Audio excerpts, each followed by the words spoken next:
বিনিয়োগ টানতে বিভিন্ন মন্ত্রণালয় এবং সংস্থার মধ্যে সমন্বয়ের চেষ্টা চলছে। ইতিমধ্যে নিয়মিত বৈঠক হচ্ছে। নিয়ন্ত্রক সংস্থাগুলোর মধ্যে গঠন করা হবে পরামর্শক পরিষদ। বিডা আয়োজিত ব্যবসায়িক পরিবেশ এবং বিনিয়োগ বিষয়ক আলোচনা সভায় এমন তথ্য তুলে ধরা হয়েছে। বিডা বলছে যে কর নীতি এখন আগের চেয়ে স্থিতিশীল রয়েছে। বছরের মাঝখানে এসআরও জারি করে নীতির পরিবর্তন করা হচ্ছে না। আমদানি রফতানি কার্যক্রম সহজীকরণ করা হয়েছে। সেবা আবেদনের একক প্ল্যাটফর্ম বাংলা বীজ চালু করা হবে। এতে বিনিয়োগকারীরা সব সেবা একসাথে পাবেন। আলোচকরা বলছেন যে বিনিয়োগের জন্য লাভজনক খাতের তালিকা বিদেশিদের কাছে তুলে ধরা হচ্ছে। গত ৩ বছরের মধ্যে বিদেশি বিনিয়োগ ৩ থেকে ৪ গুণ পর্যন্ত বাড়বে। প্রবাসীরা দেশে বিদেশে বিনিয়োগ আনলে পাবেন প্রণোদনা। সভায় জানানো হয়েছে যে বেসরকারি বিনিয়োগের মাধ্যমে বন্ধ থাকা সরকারি মিল চালুর উদ্যোগ নেওয়া হচ্ছে। জ্বালানি ঘাটতি দূর করতে মাস্টার প্ল্যান গ্রহণ করা হয়েছে।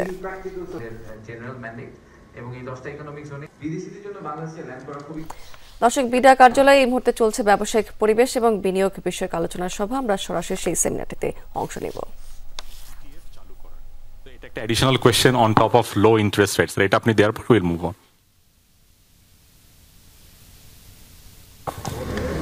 ধন্যবাদ। অনেকগুলো প্রশ্ন। এক্সচেঞ্জ রেটের ব্যাপার দিয়ে শুরু হয়েছিল। আমরা এক্সচেঞ্জ রেটটাকে স্টেবিলাইজ করতে পেরেছি। তবে একটা জিনিস আমি একটু বলে রাখি, স্টেবল এক্সচেঞ্জ রেট কিন্তু ফিক্সড এক্সচেঞ্জ রেট নয়। It's variable steel and it's market based exchange rate. আমরা এখানে কোনো ইন্টারফেয়ার করছি না।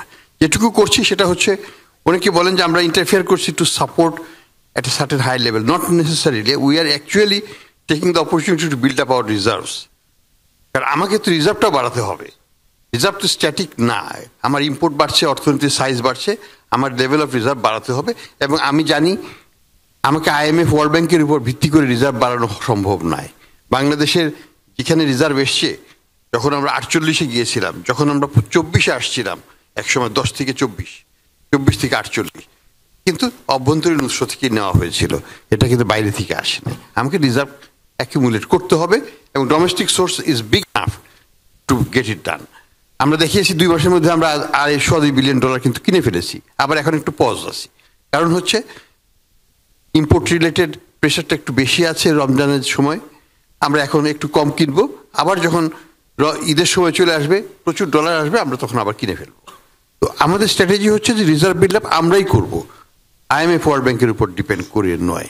কিন্তু আমাকে এটা বুঝতে হবে, ইন্ডিয়ান রুপি কিন্তু ডেপ্রিশিয়েট করে গেছে অনেকখানি। গতকাল হয়তো এটা 90 ক্রস করে গেছে কিনা জানি না, বাট ইট ওয়াজ 89.97 ছিল as off day before yesterday. তো এটা কিন্তু যে 84 ছিল গত বছর, যখন আমাদের যখন $120 টু দ্য ডলার ছিল, ইন্ডিয়ান রুপি ছিল 84 to the dollar. Indian rupee এখন 89, আমরা কিন্তু 122-তে আছি। এখানে কিন্তু একটা ওভার ভ্যালুয়েশন সৃষ্টি হচ্ছে।